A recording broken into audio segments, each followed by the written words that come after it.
The NSK ela-b014cf7-02 is a customized dual-axis servo motor controller used in an applied material dual-blade robot with an AMAT part number 0190-25030. We received this motor control with an axis fault, which required a full rebuild and the repair of the resolver feedback circuit. After we rebuilt this motor control, we attached both motors to the system and verified no problems or errors were generated by the driver.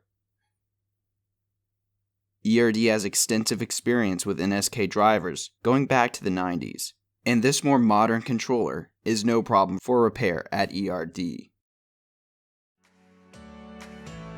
Thanks for checking out the video.